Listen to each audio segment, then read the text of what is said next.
Welcome to topic exam. നമ്മളെല്ലാവരും കാണുന്ന കാഴ്ചയാണ് ഈ പല കൊമ്പനാനകളെയും ചങ്ങല കൊണ്ട് കെട്ടിട്ടിട്ടുണ്ടാവും. പക്ഷേ അവർക്ക് ആ ചങ്ങലക്ക് ഉറപ്പായും പൊട്ടിച്ച് കളയാനായിട്ട് പറ്റും. ചങ്ങലയോ അതോ കയറോ അവർക്ക് നിസ്സാര കാര്യമാണ് അതൊക്കെ പൊട്ടിച്ചിട്ട് പോവാനൊക്കെ. പക്ഷേ അതിൻ്റെ പിന്നിലൊരു രഹസ്യമുണ്ട്. അവർ കുട്ടിക്കാലം മുതലേ ഈ ചങ്ങലയോ കയറോ കെട്ടി വെച്ചിട്ടുണ്ടെങ്കിൽ അവർ ആ സമയത്ത് ഒരുപാട് പരിശ്രമിച്ചിട്ടുണ്ടാവും. എന്നിട്ടും അത് മുറുക്കെ നിൽക്കായിരിക്കും. അതൊരിക്കലും പൊട്ടിയിട്ടുണ്ടാവില്ല. അപ്പോൾ ഈ വലിയ കൊമ്പനാലയായാലും ഈ കുട്ടിക്കാലത്തെ ഓർമ്മ മാത്രമേ അവർക്ക് ഉണ്ടാവുള്ളൂ.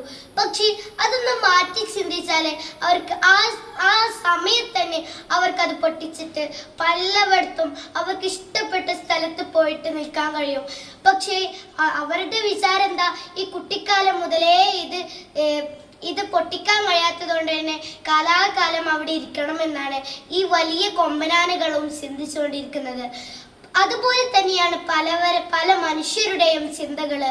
ഒരു പ്രാവശ്യം ശ്രമിച്ചു, പിന്നെ തോറ്റുപോയി, വീണ്ടും ശ്രമിച്ചു, വീണ്ടും തോറ്റുപോയി, വീണ്ടും ശ്രമിച്ചു, വീണ്ടും തോറ്റുപോയി. അപ്പോഴേക്കത് സ്കിപ്പ് ചെയ്യലില്ല, അപ്പോഴേക്കത് ഒഴിവാക്കലില്ല.